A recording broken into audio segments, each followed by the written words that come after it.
Hello, welcome to the Sundara show. Happy Sreekrishna Jayanti. എല്ലാവരും ഇന്ന് ശോഭായാത്ര കാണാൻ പോയിരുന്നോ? ഞങ്ങൾ ഇന്ന് ട്രാവൽ ചെയ്തുകൊണ്ടിരിക്കുകയായിരുന്നു. അതുകൊണ്ട് തന്നെ നേരത്തിന് ശോഭായാത്ര നടക്കുന്ന സ്ഥലത്ത് എത്താൻ പറ്റുമോ, ഞങ്ങളെ വണ്ടി ബ്ലോക്കിൽ പെടുമോ, അല്ലെങ്കിൽ നേരാവണ്ണം കാണാതിരിക്കുമോ, ഇങ്ങനെ ഒരുപാട് ഡൗട്ടായിരുന്നു. നമ്മളിതൊക്കെ കണ്ടു വളർന്നതല്ലേ ചെറുപ്പത്തിലെ.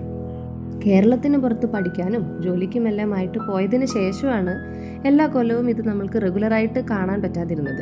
പക്ഷെ നാട്ടിലുള്ള സമയത്തെല്ലാം ഞങ്ങൾ ഇത് കാണാൻ പോകും. ഒരു കാര്യം സമ്മതിച്ചു കൊടുത്തേ പറ്റുള്ളൂ, ഇത്രയും ചൂടുള്ള ഒരു ദിവസത്തിൽ ഇത്രയും അലങ്കാരത്തോടെ ഈ ഒരു വേഷപ്പകർച്ചയിൽ ഈ കുഞ്ഞു മക്കൾ ഇത്ര ഡെഡിക്കേറ്റഡ് ആയിട്ട് നടന്നിട്ടുണ്ടെങ്കിൽ അത് നമ്മൾ സമ്മതിച്ചു കൊടുത്തേ പറ്റുള്ളൂ. കുഞ്ഞു മക്കൾ മാത്രമല്ല, ഇവരുടെ കൂടെ തന്നെ നടന്നിട്ടുള്ള ചേച്ചിമാർ, സ്ത്രീകൾ, പിന്നെ ഇതെല്ലാം അറേഞ്ച് ചെയ്തിട്ടുള്ള ആളുകൾ, പിന്നെ ഈ കൊട്ടും മേളവുമായിട്ടുള്ള ആളുകൾ, പിന്നെ ഇതിൻ്റെ എല്ലാം ഓർഗനൈസേഴ്സ്, മാനേജ്മെൻറ്റ് എല്ലാവരെയും സമ്മതിച്ചു കൊടുത്തേ പറ്റുള്ളൂ. ഇത്രയും ആളുകളെ ഒരുക്കി നിർത്തിയിട്ട് ഇങ്ങനെ ഒരു ആഘോഷം, ഇങ്ങനെ ഒരു ജാഥ ഒരുക്കുന്നത് ഒരു ചെറിയ കാര്യമല്ല. ഇന്ന് ഞങ്ങളുടെ നാട്ടിൽ കണ്ട ഒരു ഘോഷയാത്രയുടെ ചെറിയ വീഡിയോയും ചെറിയൊരു ബിറ്റ്സും പീസസുമാണ് ഈ കാണുന്നത്. കുഞ്ഞുമക്കൾ ഈ ടാബ്ലോയിലൊക്കെ ഇങ്ങനെ കൃഷ്ണനും രാധയും ഒക്കെ ആയിട്ട് അണിഞ്ഞൊരുങ്ങി ഇരിക്കുന്നതൊക്കെ കാണാൻ നല്ല രസമായിരുന്നു.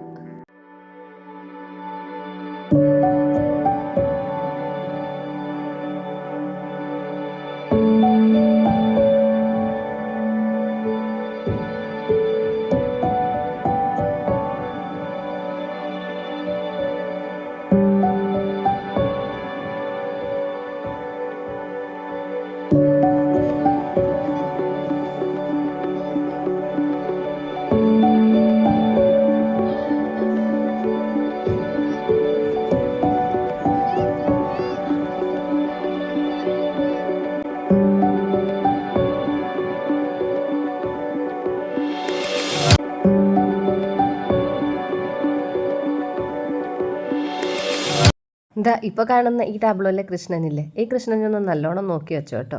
കുറച്ച് കഴിഞ്ഞിട്ട് ആളുടെ വക നല്ലൊരു ഡാൻസ് ഉണ്ടായിരുന്നു. ഈ ഒരു തിരക്കിനിടയിൽ ആ കുട്ടി മാത്രം ഇങ്ങനെ, കുട്ടിയല്ല കൃഷ്ണൻ മാത്രം ഇങ്ങനെ ഡാൻസ് കളിക്കുന്നത് കാണാൻ ഒരു വെറൈറ്റി ആയിരുന്നു.